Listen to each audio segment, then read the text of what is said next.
careful not to buy water as commodities. We are very funny in Nigeria. We are very funny in Africa. That transparency and sincerity is something we need to actually pitch to ourselves that we must actually imbibe.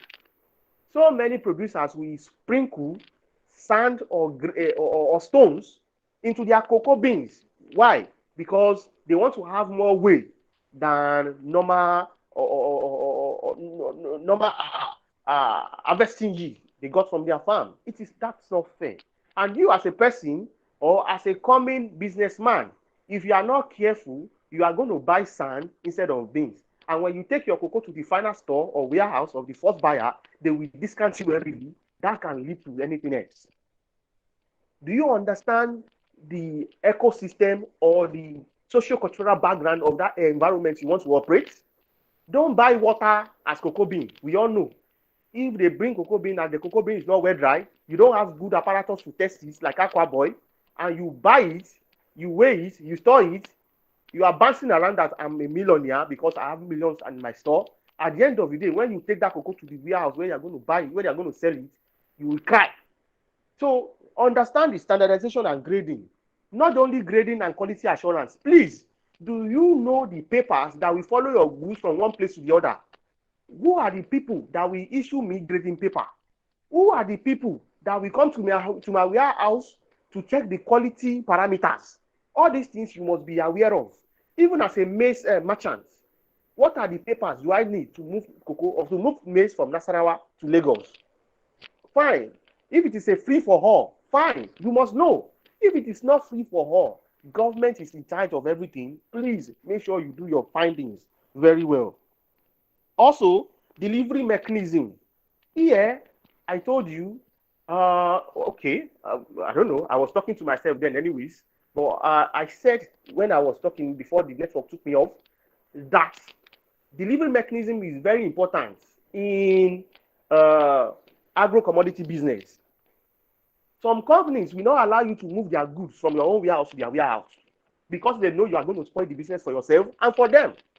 Now, for example, if you are moving tomato from Maduguri to Lagos, don't just pack your tomato inside basket or you pack it inside polythene bag and you load it on the trailer, expecting that same tomato to maintain its quality from Nasarawa to Lagos. It has happened to us here on platform when we connect a merchant that wanted to trade cashew with one of our premium buyers. That merchant did not know that he asked or he needed to put those cashew in a jute bag. Instead, he loaded those cashew in a polythene bag. And before he could move it from the northern side of Nigeria to Lagos, that cashew quality has deteriorated. The KOR is nothing to write them all about. The cashew color has changed. So some people or some buyers will like to bring their vehicle down to your warehouse to load that commodity accordingly, with or without you. Then they know how they are going to settle or pay for each produce unit, papers, haulage, and so on and so forth. At those points, all these things you need to be aware of before you set up a business. If not, you are running at a loss. Your operators, officers, participants, and stakeholders. Like I said, in Nasarawa now, we have a CTC where we move our tractors from there to neighboring farms to help our smallholder farmers to harvest their produce in a mechanized way. Also, we have some tractors that can help them in their cultural way of farming or in their normal farming practices. Now, you as a business owner, can you drive all tractors yourself? Can you drive all vehicles yourself? Can you drive or can you ride all the bicycle or bikes yourself? You need people around you. Who are the people you want to get to surround you? You must be careful when you are selecting people that will work for you. Don't select someone that will end up spoiling all your machines. Don't employ someone that will end up mopping up your certified cocoa with conventional cocoa. All these things are very important and you must know them. Stakeholders, you can have partners that want to work with you. Are you aware of those partners? Those LBAs you want to fund, do you check their history? Do you know if they have been owing many other people? If someone has been owing a company 200 million and you want to give that person 30 million, you should know that you will not get your 30 million back, whether you like it or not. So these are things we should know as a business personnel, business entrepreneur. Imagine merchants, so that we not run at loss. Physical infrastructure. You want to buy 30 metric tons of cocoa, and you are only operating in a store that will only take 2 tons. Despite the fact that you have the money, you will end up losing all. Because when you buy 30 metric tons of cocoa, you are going to stack them outside.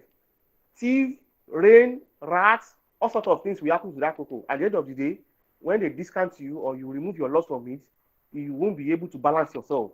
You must know this very, very well. I'm still on commodity trading ecosystem. Am I communicating, guys? Can you hear me, please, before I move forward? Yes, you are on. You Yeah, can we proceed. got Yeah, we're with you.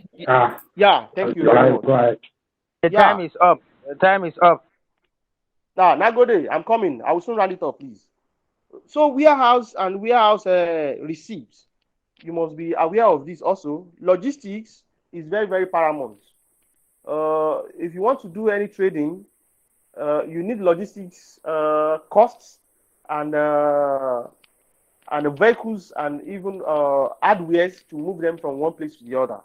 So don't just think you can operate any agro commodities without logistic partners or logistic approach. Products and commodities. What are you selling? Identify those commodities. Identify yourself with some commodities. You can't do everything, whether you like it or not. Because now, someone that wants to trade cocoa might not be able to trade CPO, crude palm oil. Why? The moment cocoa will be coming out, that might be the moment palm oil will be coming out too. It's just as an example. So you might not be able to balance yourself to trade this and do this at the same time. Identify yourself with some commodities so that one will not disturb another. So what are the benefits of the ecosystem? So we need to look at the benefits, one of which is it creates economic diversification and growth, creates employment and raise the living standard of the farming communities. I hope you know this. It will improve the livelihood of people around you, not only you, the farmers you are working with, and so on and so forth. Foster financial inclusion and smallholder farmers. Make investments in commodities more attractive. You should know, if you have all this structure in place, people will be looking at you afar. That how is he doing it? They can even say you are using juju, whereas no, you set up yourself accurately. That's why you are making pace. You are going far beyond them. Provide opportunity to invest for investments in the commodities value chain, such as warehousing, uh, logistics, and so on and so forth. Promote the development of derivative markets as derivative instruments with commodities and other underlying instruments. Let me quickly go to the next one. Things to watch out for while setting up a trading ecosystem. Please, you need to watch out for some things, or else you will end up losing all your money. The first one is good enabling business environments. I've been saying this. Don't start to trade cocoa where you don't have cocoa. Don't start to look for cashew where they have grains. So you must understand your environment very well. Microeconomy policy. Learn and know much about the policies in Nigeria. Do you have access to smallholder farmers? Can you work with smallholder farmers? Can you source from them? If you don't, please don't go there. They are going to find you, and at the end of the day, you might not be able to meet up.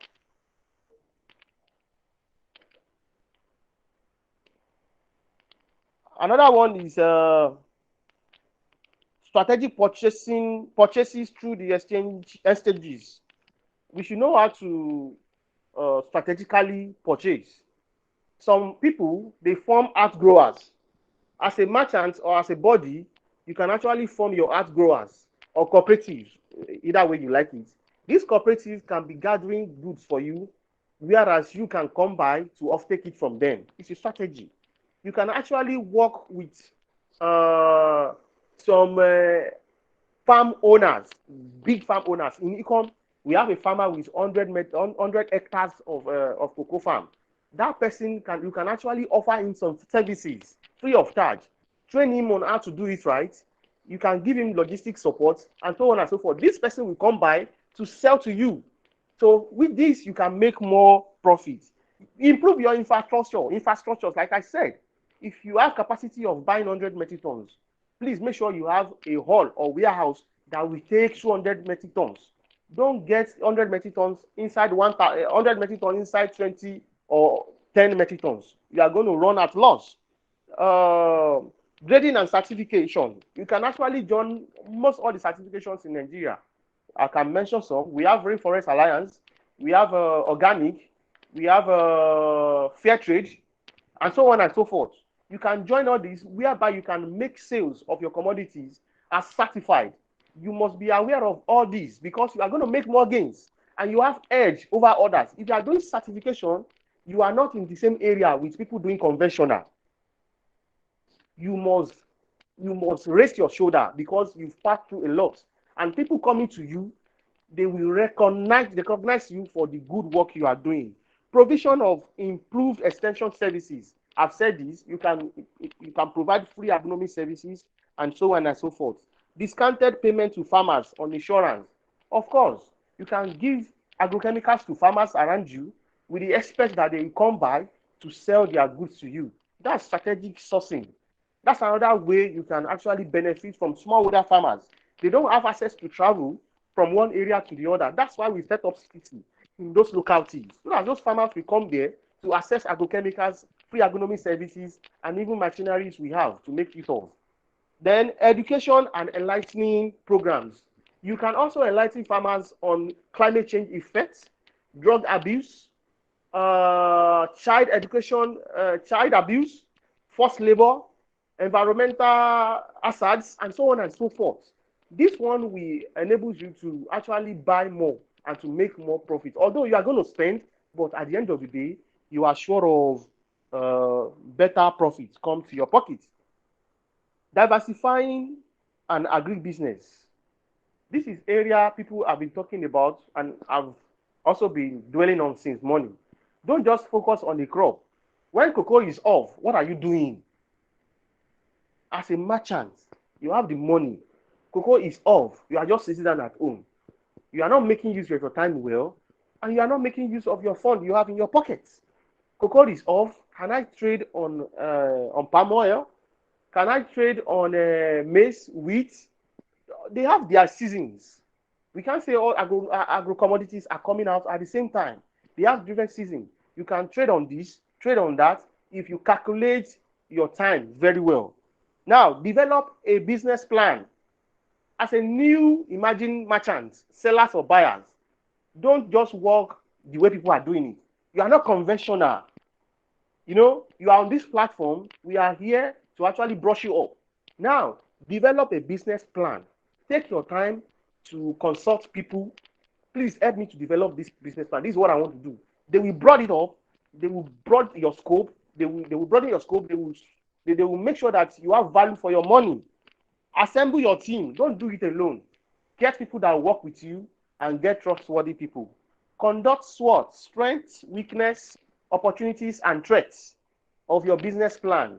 Let us know if at the end of the day, the threat is more than your strengths, your weakness is too high, and at the same time, you must be able to map out your risk strategy.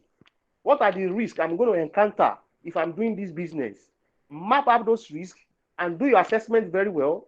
You can visit the root cause and also learn how to overcome those risks. Make sure you market yourself and advertise yourself very well. I talk to people everywhere I get to. This is what I'm doing. This is what I'm into. Can they patronize me? Don't keep what you are doing to yourself. The moment you keep it to yourself, nobody will know you. Tell people what you are doing. Your WhatsApp, if you are making use of WhatsApp, your status is not only meant to show your wife. Your status is not only for football activities. You can tell people what you are doing. In a day, hundreds of people will view your status. On your Facebook, you have thousands of people over there. Post what you are selling. Tell them what you are capable of. People will look out for you. Like I said on our platform, Now we are not only looking out for merchants again, merchants are looking out for us. Merchants are calling us that I want to make sales. I have these social numbers of metric tons. Kindly connect me. Then things are going on easily. Make use of this era of social media, and I bet it with you, you are going to make more gains. With this, I will end it up here so that people can have other things to do. If you have questions, kindly reach out to me here or reach out to me later if you think you don't have more time. So thank you very much. Abel is my name. God bless you all. All right, thank you very much for that was very insightful. So, the second question Thank you very much, sir. we spent more than our supposed to. So, we'll just take questions real quick and then we can round up. I just want your question, please. No, I don't have question, but I just have little contribution and observation. Can you hear me, ma? Yes, please go ahead. Yes, ma. Good afternoon, everyone here. I'm happy to be here and to have everyone here. My observation and what I see that it can improve our maximum profit at our CTC. If buyers are bringing crops to sell, either cocoa, cashew, or any crop, first thing I thought we should have in mind that we should have a good relationship with the farmers. Not that farmer will come to the CTC, we will be franking our face to them. No many farmers will come, we want to have one information or the other. That's number one thing. Another thing is the time of issue of scaling. Many merchants or many exporters, which I have not mentioned names here, they will use price as a strategy in order to achieve their aims to have more volumes. But at the end of the day, when you sit down, you calculate, you realize that their scale are not in good condition. So what I'm advising now is at our CTC or at our any area warehouse where we will be having dropping our goods, we should have a good accurate scaling, because many farmers, many merchants, even the small brokers, they will have weighed their goods before bringing to the warehouse. So you cannot expect a merchant or farmer that brings his or cashew or cocoa to warehouse today and have 10 kg shortage from his weight. Another day e still happen. You cannot expect him or her to be patronizing us time to time. They will withdraw. That's another thing I see. Then another thing I see that it can help us improve this season. Those big merchants, I will advise that we should not realize on them, that we should not rely on them, because many times they feel important that without them, exporter cannot make it, exporter cannot have more following. You have small buyer that they have like 2 tons, 3 tons in a week. My observation here is when we are making our target for tonnage, maybe we should reduce it to maybe 2 tons or 3 tons, because I have many buyers that they have the capacity of 2 tons, 3 tons. They can supply in a week. Ma? Yeah. Okay. So I Hello? know we get your contributions. I think we'll have to stop here for now. Okay. So yes, yes. So you can always reach out to your contributions. Send forward more to Abel or to anybody. So All we'll right. take All right. recommendations that will improve profit maximization for the merchants. That has to do with the merchants, the farmers, and the vendors. Yeah, someone asking for my mail, right? Okay, no. There was another question. He said, how does one sell ensure traceability? Because this is a problem for exporting products. How can this be tackled? Please, do we still have David in-house in the meeting? Okay, we still have him, so please kindly attend to the question. Says, Yeah. how does OSL ensure traceability? Because this is a problem for exporting products. How can this be tackled? Yeah, thank you very much. I don't know who asked the question. I hope he's still here. On our traceability is one of the key value or core values we're actually working on here in Zoacell. We have our model well arranged and well mapped out in such a way that it is easier for us to trace a grain or a bean coming from smallholder farmers across our locations, then down to the first buyer or the consumers. So one of those things they are patronizing us for is the fact that they know they are going to get good reports from us in terms of traceability. We have it there. You know, on our models, like we've been saying, we have CTC, crop centers, and also marketplace. On our crop centers, we have in-house sustainability programs that we are running. We know our farmers by their names. We know their communities. We know their household, and so on and so forth. So there is no way a farmer that we know his name or her name, his or her children or words on our platform, on our list, that we will not record his or her beings accordingly on our system. So that one has been, it's not going back. We are not going back on that, and we are improving on that every day. Of course, we are planning, not even planning, we are going to do certification programs where we have access to know our farmers and to trade their cocoa as certified cocoa in such a way that they are getting premiums back from our buyers. Our buyers must be able to pay something back to the kitty or the pocket of those smallholder farmers to increase or to improve their livelihood. So traceability is a bottleneck in agro-commodity business, which we are aware of. And this, we are actually working towards to do our sustainability programs beyond paper certification. What we discover in Nigeria is that many exporters or companies are only interested in their paper certification. Once they get that certification, that's over. They are not going back to see those smallholder farmers again. They are not going back to see how they are faring. Are they even okay? What are the problems they are facing? What are the issues they are facing on their farm? They will only come back when they need them again to get their parameters from them. What are those parameters? Size of your farm, coordinate of your farm. Are you doing your farm very well? What type of chemical are you using? Chemical you are asking from farmers, that what type of chemical is he using? That you are not there to actually monitor how he's spraying the chemical, how he's taking care of his environment, his health issues, no PPE, but they are after, at the end of the day, they will tip those farmers to get those certificates from them. This is not fair. We are coming out as a brand to say it is bad and no to certification. Only certification as sustainability. We are doing it beyond certification, and I know we are going to achieve that.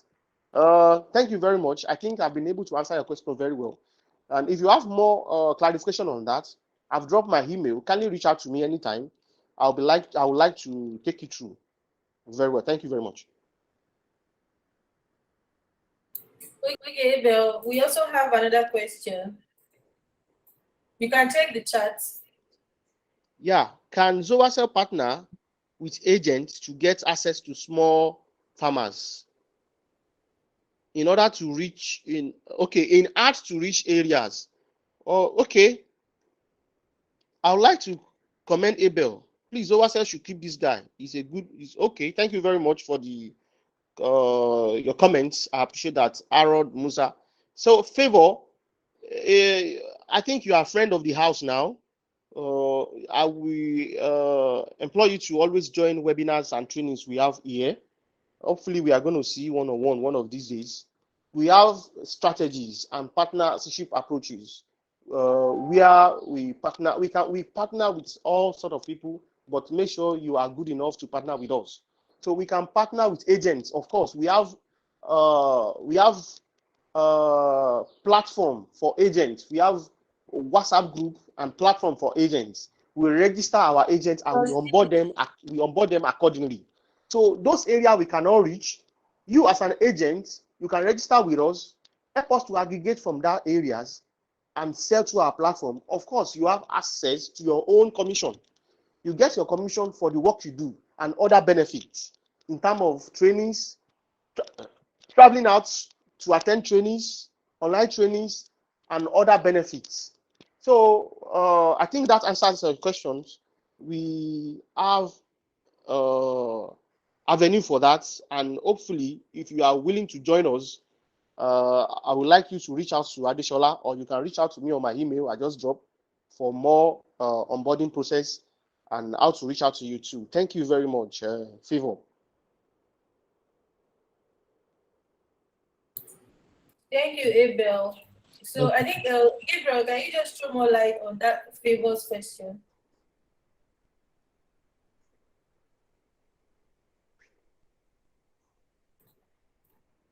Gabriel.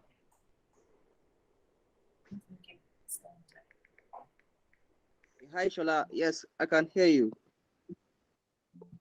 Okay. Yes. So I said we have a question from Favor. So Abel has spoken a little on it. So I'd like you to throw more light on it. You can check the chat. Okay. All right. As regards to get access to small farmers, can Zoaso partner with agents to get access to small farmers in hard to reach areas?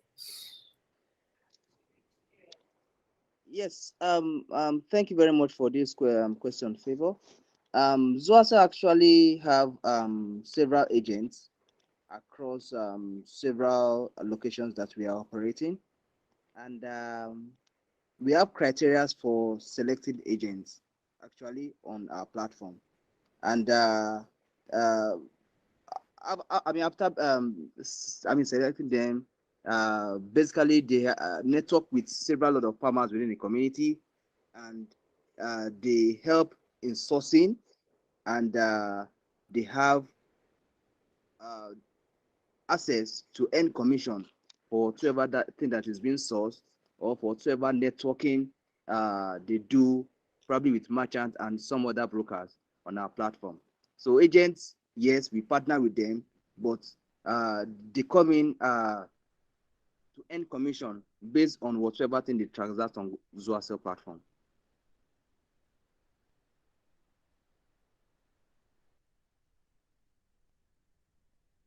So I don't know whether that has been answered. All right, thank you very much. Well, thank you, Abdul. Thank you, Salam. Everyone. So, fine. Thank everyone that attended this webinar. So I believe our questions have been answered, and I believe we're all satisfied. I want to be apologized for the back and forth the relationship. Thank you very much. Thank you everyone for attending, and we hope to see you in our next webinar. Thank you. We're going to round up here. So thank you all for joining the webinar. So thank you to all our speakers. And then we apologize for the delay, and then for our CEO being absent. Probably in our next webinar, you'll be in our to also throwing more light into discussing more on agro commodities as a whole. So Abel, thank you. Thank you for joining. So we'll end the webinar here. Yeah.